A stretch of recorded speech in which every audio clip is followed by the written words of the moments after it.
I am super excited about the next word that I'm going to be taking a look at. There is, again, so much to unpack that I think it's going to take me several videos. There's no way I'm going to get through it all in one, unless it's going to be an hour long. So, the word I'm looking at is Elohim, translated here as the name of God. So, in the beginning, God created the heavens and the earth. So, Elohim, we're all familiar with, most Christians will be familiar with this name of God. So I'm going to be breaking it up into its components. The first component we're going to look at is this particle here, El, the Aleph and the Lamed. We've talked quite a bit about the Aleph, and we're going to be looking at it as a whole as well as separately. So we've got the Aleph and the Lamed read together as El. All right, it's going a bit fuzzy. So I'm going to get my notebook, looking at it here. Okay, so I've written it badly. Elohim, this is how it's transliterated.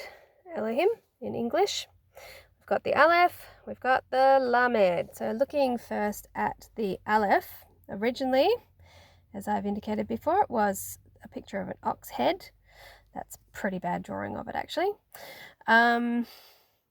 It was simplified to this. You can see the horns and the ears and the snout. Let's not get too bogged down about the Baphomet Baal connotations just yet. We'll deal with those later. Remembering that was, a goat. This is an ox. Okay, so back in those times, of course, the ox was an essential beast of burden, doing all of their heavy work for them, pulling, plows and all that, whatever they needed for their heavy work on their farms. So it was associated with strength, power, leadership.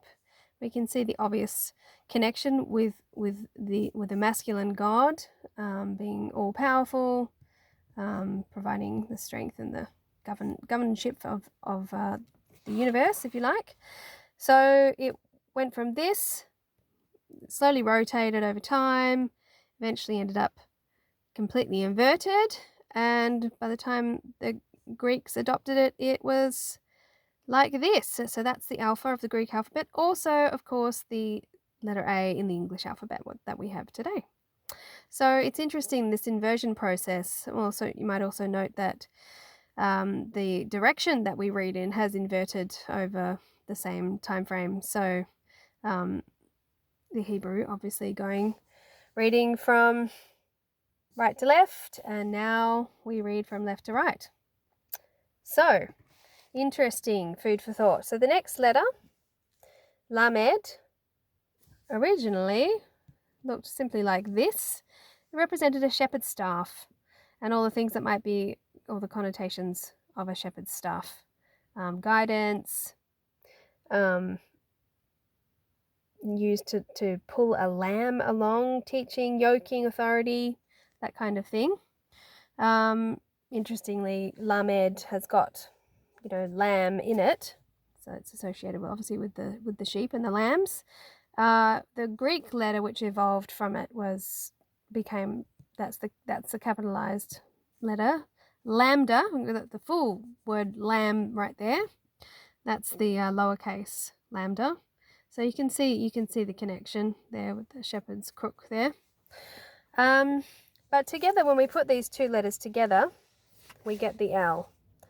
Now the L, anybody who's read the Bible knows how significant that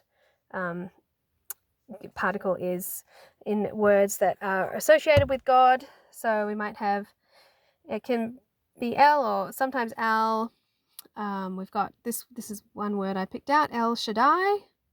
That means God Almighty, or mighty God, El Shaddai.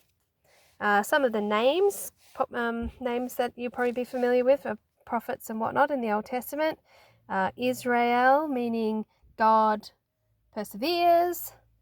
Ishmael, we've got the L at the end of all of these names here. Samuel, El again. Ishmael means God will hear. Samuel means God has heard. So there's the God component right there. So it's interesting. In Arabic, actually, we're looking at Ishmael, who was the father of the Arabic nations, obviously. The word for God is now Allah. So we can see right away the connection, which came originally from Al-Ilah, from El-Ah, or Elohim. So same root. So they've still got the L component, or the Al.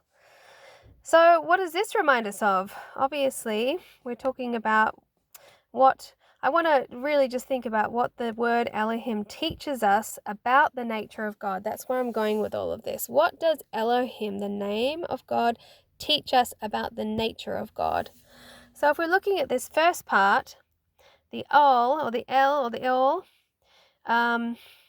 meaning all, literally, obvious connection with God as the unity of all, the undivided and eternal aspect.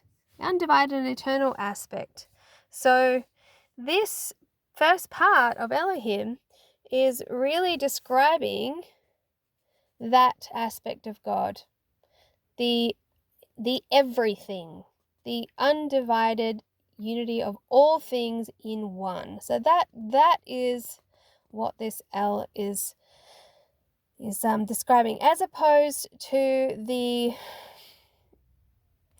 opposite, which would be the nothing, which is interestingly what the Buddhists, in some of the Eastern, like Taoist religions, so forth, they focus on the aspect of God, which is emptiness.